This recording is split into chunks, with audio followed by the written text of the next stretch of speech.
can't see now because I've shined a light in my eyes. It's how do YouTubers do this? It's annoying. Is it a good angle enough light on my face? I don't know. Hi, how's it going? I'm Scott. This will be the first YouTube video on this channel about production, so there's that. Woo. This is a movie, I guess, about a song that never made it to be main featured track on the EP. I have a release coming out soon, or at the time you're watching this it might already be out. It's Me Piano, under my electronic music production alias Parka. This song featured a lot of fun recording ideas and sound design ideas, but ultimately I didn't actually feature it as the main part of the EP Me Piano because I would prefer the mixes of the other songs, but I will include it as a bonus track for those who want to buy it. It won't be available on streaming services, unfortunately, but it will be available to buy on STOOPLIFERECORDS.com as a freebie with the EP. I'm not going to say too much about it. The video covers everything I kind of did in making it, so from start to finish, here's how I made a piece of weird avant-garde dance music. So I've come to the studio today to record a little of this slightly out of tune but full of character Bentley upright piano. The goal with this project is obviously to create a piece of avant-garde electronic music. I just feel that we as music producers can quite often fall into the category of making things too electronic, lacking in that human feel that is so easy to connect with. Here at PoisonDrums as my recording engineer. What's up, guys? And yeah, we're basically going to throw up some mics. I'll talk you guys through it in a minute and get this piano recorded. We're looking for character and incorrect tones more than anything. Yeah, let's talk microphones and stereo placements. Primary source of sound you will hear in the mix are these pair of Rode NT5s. I've got them pointed at the heart around 20 centimeters apart so they can keep a relationship without losing phase in the middle. Then at the back here you'll notice I'm using a Bloomline configuration of SEX1Rs.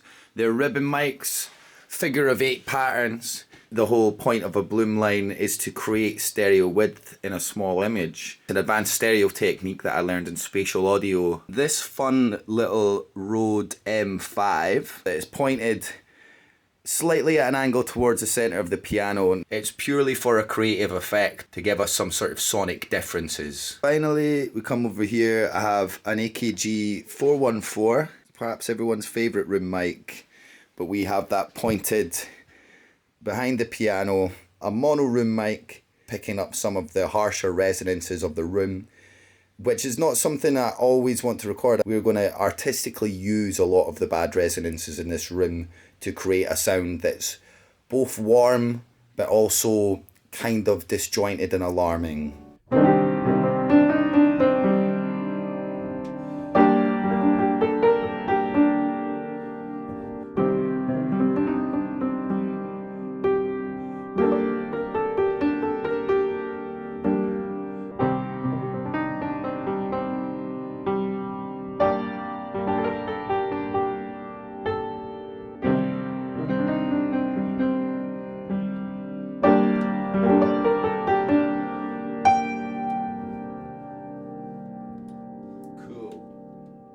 We are now back at home. I've had a shave. First job is to clean up the recordings in Protools, maybe apply some EQs where necessary, and export what I need. Here's my Pro Tools session. As you'll see, I've cut some bits of audio down to get the recordings that I wanted to use for the song. I've applied some dynamic processing. I'll just play you some audio of the tracks individually. Here is the stereo audio first.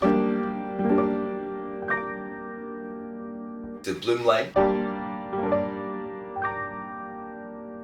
Quite nice. We did find that the ribbons recorded quite quietly, so we were boosting the gain somewhat, but I think it gives it a lot of warmth and character. But now here's the room mic.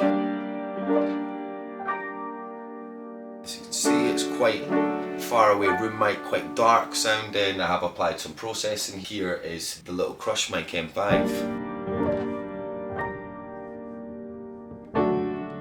applied a fair amount of processing to that. Alright, I've exported my audio at 44.1 kilohertz. I'm going to load them into Ableton and we're going to start creating some musical ideas. I've managed to get a song arranged and composed. I've added some pretty interesting elements of sound design, some drums and some samples from an opera that I really like that is public domain so that I don't get in trouble for copyright. So I guess the first thing I should talk about really is my arrangement. I've got the best takes from the studio and done some fun stuff with reversing pianos. It sounds a little bit like this.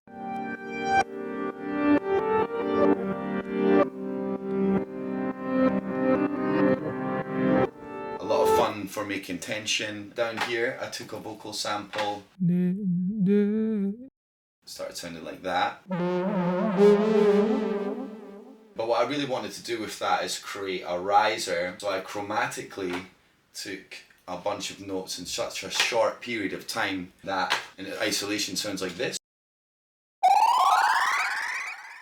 Very sci-fi laser sound. I did make an arrangement of some cellos and violins. It sounds a little bit like this.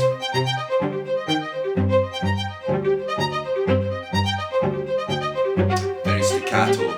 Really wanted to add to the tension of what I was doing with the piano. For drums, I started off with a strong kick drum, giving myself a bit of that techno feel. There were some breaks as well. I cut up this dry break and I filtered out the low end so that it wasn't interacting with my kicks in a way that created too much mud. I took this break here, one from a buried sample pack, that I put it through sort of mirror phaser and pitched it dramatically up by 20 semitones in the initial point.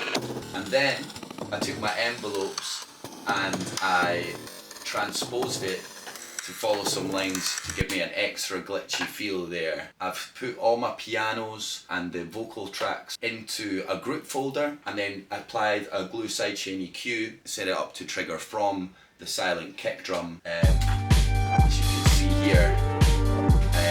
So it's cutting down 10 decibels on each kick drum hit, giving me that pulsing swell that I want out of the reverse pianos in there. Vocals, these samples from this opera were fantastic. So cut up, they sound like this.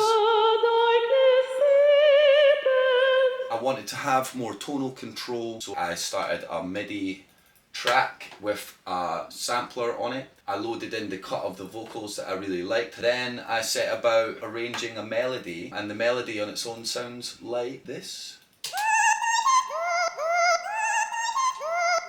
And that's as far as I want to talk about it without showing you the entire song. I'll bounce down the stems and master it.